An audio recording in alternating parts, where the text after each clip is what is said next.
Welcome to Infinity Reviews. Oh no! Oh my god!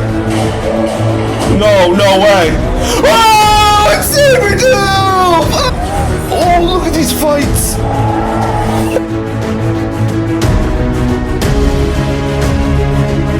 Alrighty, guys, welcome to my official review for the new Ryan Coogler directed movie, Sinners, starring Michael B. Jordan. And I'm going to give you my thoughts on this movie. We're going to first talk about, the story, second, characters, and third, we're going to leave off with final thoughts. So, first, let's talk about the story of this film. So, in this movie, we follow Michael B. Jordan, who plays two characters, two brothers, to be matter of fact. One of them named Smoke, and another one named Stack. And these are brothers, who worked for Al Capone in Chicago, and they're coming home trying to establish their own, kind of joint, their own type of casino / dance club, in their hometown. And the first few minutes of the movie, we are just being introduced to all the characters. We're being introduced to Michael B. Jordan's characters, his two characters. We're being introduced to Haley Steinfeld's character, and we're seeing them all interact with these characters and getting these small storylines of all these characters to get to know them and care about them. And for a lot of movies, you can kind of think oh, that's boring. I just want the vampire action. I think the beginning of the movie, the first 40 to 50 minutes, are so great. You could have just gone into vampire action. You could have, but you establish all these characters. If it's some Michael B. Jordan, the two brothers, you were introduced to them. One is wearing a blue hat, the other wearing a red hat, and you can, from that you can see oh, the blue hat representing that this one's the good one, and then the other one wearing the red hat is going to be the bad one. That's what you first get from it. But they're both characters you root for. Both of the brothers, you root for both of them. Honestly, I liked Stack a bit more than Smoke. Smoke was always just kind of the super serious, brother, who was hey, we gotta do this, we gotta do that, we gotta do that. And Stack was, he was serious too. He was vicious too, but he was more of a people person. He was the one who had the relationship with Haley Steinfeld, in the movie. But I really liked him, and what happens to Stack in this movie is devastating. I feel bad for what Smoke has to do. I don't want to go into spoiler territory. I don't want to spoil the movie for you since it just came out. But there is a confrontation between the brothers, and there is some stuff in here that's really emotional between them. The emotions that Michael B. Jordan has in this movie. This is the best movie I've ever seen Michael B. Jordan in. I'm gonna say it right now. This is the best performance Michael B. Jordan, in my opinion, has given. He's great. He's had a lot of great performances, but this he was great. He was freaking great in the movie. And after we get introduced to all these characters and their backstories, and why they're gonna be part of this club, we then get into the vampires. We meet the vampires. So we have it's really this one vampire who's going around and converting all these people into vampires. And he comes across this jazz club where he's looking for this character named Sammy, played by Miles Canton. If that name sounds unfamiliar, this was basically his first movie. And the cool thing that this does is they do set up some lore in here as well, where Sammy, this character, has this gift that his music reaches not just his past ancestors, but his future ancestors. And there's this whole scene where he starts playing his guitar in the joint, in this kind of speakeasy, casino / dance club type place, and you can see past ghosts while he plays, but you also see future. You see a guy DJing, you see a girl twerking, it was really it was weird, but also I get it because this kid, he's got an angelic voice. It reminds me of how deep it is to Cynthia Erivo in Wicked. When this guy starts singing, you're just, oh my god, you're transported into this movie. You're oh my god, this boy can sing and he is great. And his performance is he steals the movie, in my opinion.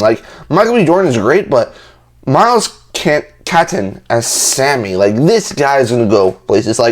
Like, I don't know if it's too early, but Miles Morales maybe, like live action Miles Morales, like I can see this guy playing because this guy's really good. He's good, and you know, you got a bunch of other like, you know, kind of supporting characters as well in here, you know, who are kind of around. But it's a great movie, guys. It's a great movie. You know, I sometimes say that like, oh, this is a really good movie. Like this might be number one on my list this year. This might be number one on my list because this movie is sexy. It's gory, but it's also musically beautiful. The music is the movie in a sense, you know. Every time, like, you know, you like hear, like, oh, you're like transported. Like, I know that sounds weird, but like I'm watching this movie and like it blew past me. Like, I'm like, damn, I don't want this to end. Like, this was so good. And then when the vampires show up, listen, when the vampires show up, it doesn't take away, you know, from the stuff we saw in the beginning. Because, like, now you're attached to all these characters you met. You're attached to all of them because Ryan Coogler has introduced you to all these characters. And when these characters start dying and turning into vampires, you're like, oh, God, no. Oh, my God, no. Like, oh, this is terrible. And, like, I'll just say this now. Everybody dies. Like, I'm not going to say who dies, but everybody dies in the movie. I'm just going to say that. And you might be like, you're lying. You know, like, no, like, this really is like no survivors left behind. Like, no one is left. And, you know, there is a really great end credit scene, you know, that I'm not going to spoil because it's going to be spoiled some other stuff for you in the movie, but save for the mid-credit scene because it is a beautiful, beautiful scene. And it was probably one of the mid-credit scene wasn't like a tease for another movie, but it was just like, here's a little, you know, something else to put in there. It was great. I'm like, wow, it wasn't mid-credit that furthered the movie, but it was just kind of added more to the film, which I really loved. But let's get back to the vampires. Damn, these vampires are creepy. There is a part in the movie where, you know, all the people in this, you know, casino / dance club, they're all running out. And you're like, oh, they all got away. No. This vampire turned all the people in there. And you know, Sammy and Smoke, who are the names of Michael B. Jordan and Miles Kenton's characters, walk out. And like Sammy's like, you hear that? And you hear, you know, you have this vampire who is, I think, maybe Irish. He's Irish because he starts because he can control the vampire. So he's forcing all these vampires to do some Irish dance moves. And I'm like, this is freaking creepy. Like, it's creepy as hell. And like I said, this movie is sexy as well. There is a lot of heat, as I will say, in this movie. Like, everyone's like, oh my God. And like, unlike Nosferatu, when I found like the sex scenes, you know, a bit like too much, in here, you know, it was like, oh wow, that's actually, they were good. They were good because, you know, it wasn't like, oh, let's throw sex at them all the time. And that's what I felt like Nosferatu was. But no, like the sex scenes were steamy and hot, and like like I'm like, okay. And of course, also you have Haley Steinfeld in here, which another great actress who does not get enough credit. She has a bit of a smaller role, but it's a very impactful role as well. And her backstory with and her relationship to Michael B. Jordan's characters are very, very good as well. You know how like I won't spoil it because I want you to go see the movie because it's part of the movie.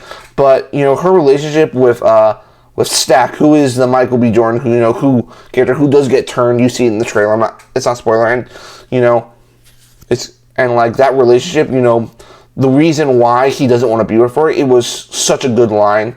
He's like, listen, if I be with you, you will be in more danger. So I love you. You're the love of my life. But if I be with you, you could get hurt, and I can't take that. And that was like, I get that, you know, like both like. It wasn't the typical thing where the brothers, like, one of them's good, one of them's bad. No.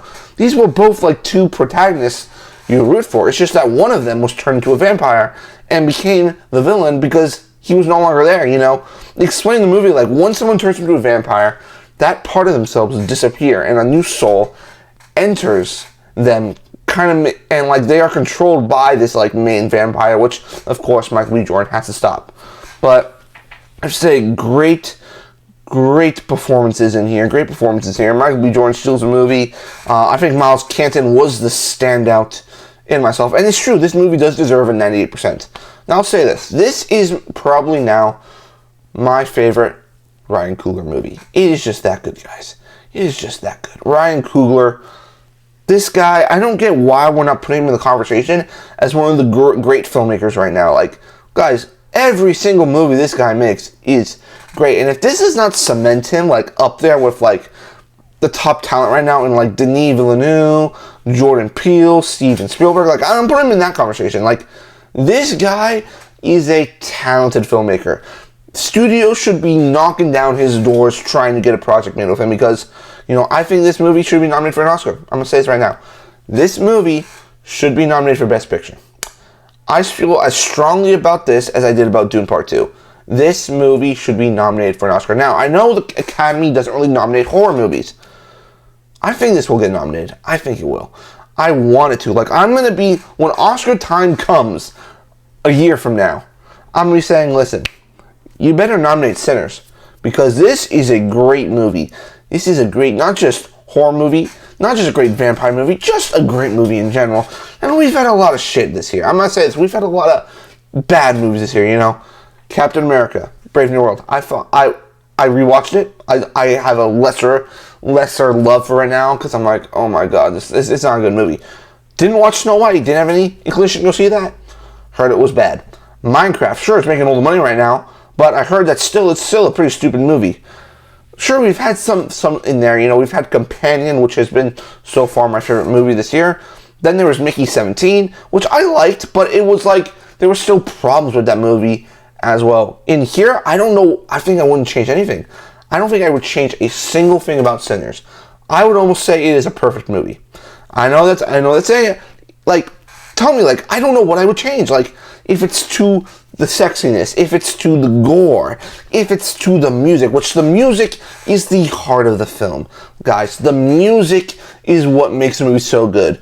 And it's also, like, there's so many things that make the movie good, but I really think the music, to me, is what stood out to me. And, you know, I really, really do think that this movie should be nominated for Best Picture.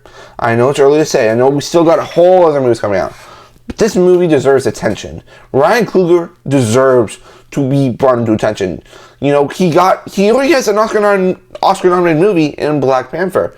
He almost got Angela Bassett an Academy Award, which she should have won. I don't know why. Maybe because she was in a superhero movie. She did not win.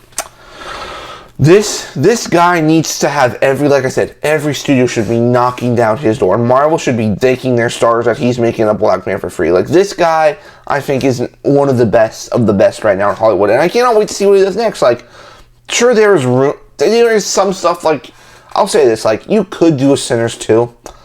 I don't know if he would want to be personally, because in a way, like, the story ends in this movie, but also there's kind of something in the end credits that kind of leaves it open to tell more stories, you know, to build out the lore, if he wants to do a cinematic universe. I don't think that's what he really wants to do. I think he wants to do a one-off movie, and, like, the end credits, I would say in here, you know, do stick around for them. There's two, they're pretty good.